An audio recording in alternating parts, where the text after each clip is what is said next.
درود به همگی، من مریم پوراسکندری هستم و امروز میخوایم این طرح رو با هم دیگه ببافیم.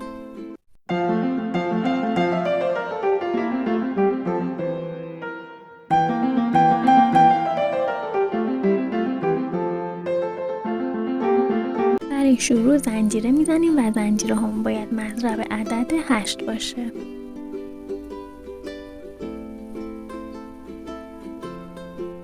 من 24 تا زنجیره زدم. حالا 2 تا زنجیره دیگه هم میزنیم. زنجیره اول رو رد میکنیم، توی دومی یک پای کوتاه، یک زنجیره بعد رو رد میکنیم، توی بعدی یک پای کوتاه، 3 تا زنجیره میزنیم، 3 تا زنجیره بعد رو رد میکنیم، توی بعدی یک پای کوتاه و به همین ترتیب 3 تا زنجیره میزنیم، 3 تا زنجیره بعد رو رد میکنیم، توی بعدی یک پای کوتاه. انتهای رشت 2 تا پای باقی میمونه، یک زنجیره میزنم، زنجیره بعد رو رد میکنم و توی زنجیره آخر یک پایه کوتاه. این کار ما در انتهای رج اول. رج دوم کار رو برمیگردونیم، توی همین پایه اول یک پای کوتاه، 3 تا زنجیره میزنیم، 1 2 و 3. فاصله یک زنجیره و پای کوتاهمون رو رد میکنیم، توی این فاصله 3 زنجیره 3 تا پایه بلند میبافیم. 1 2 و 3.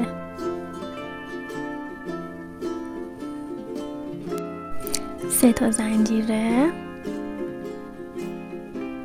توی فاصله 3 زنجیره بعدیش یک پایه کوتاه،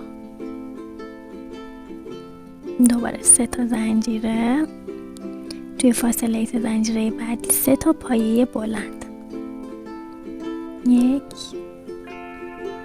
2 و 3. به همین ترتیب یک درمیون بافتمون رو ادامه میدیم. 3 تا زنجیره توی بعدی یک پایه کوتاه، 3 تا زنجیره، انتهای رج توی فاصله 3 زنجیره ایمون 3 تا پای بلند، 1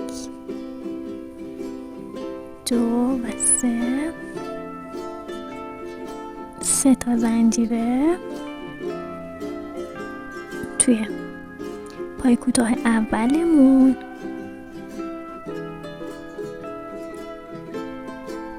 یک پایه کوتاه میبافیم.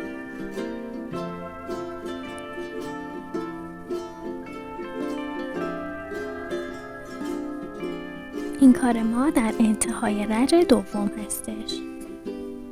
رج سوم کار رو برمیگردونیم، توی پایه اولمون یک پایه بلند، پای بلند اول من، یک پای کوتاه و 2 تا زنجیره هستش.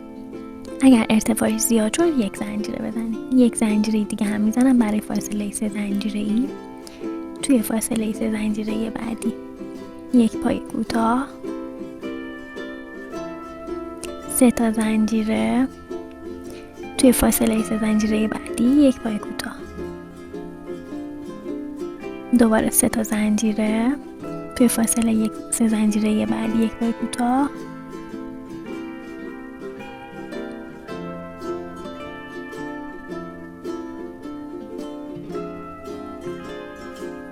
سه تا زنجیره توی فاصله 3 زنجیره بعد یک پای کوتاه. تا انتهای رج به همین شکل ادامه میدیم.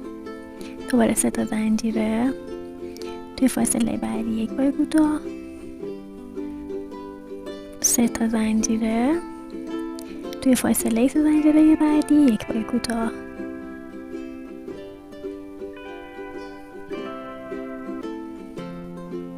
یک زنجیره و توی پای کوتاهمون یه دونه پایه بلند میبافیم.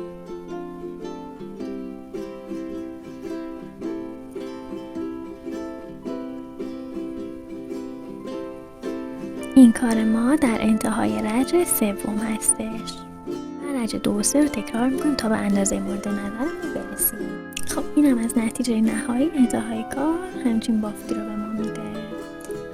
امیدوارم با هم ببافین و از بافتش لذت ببرین. اگر این ویدیو رو دوست داشتین لطفا من حمایت کنید و ویدیوهای بعدی رو با هم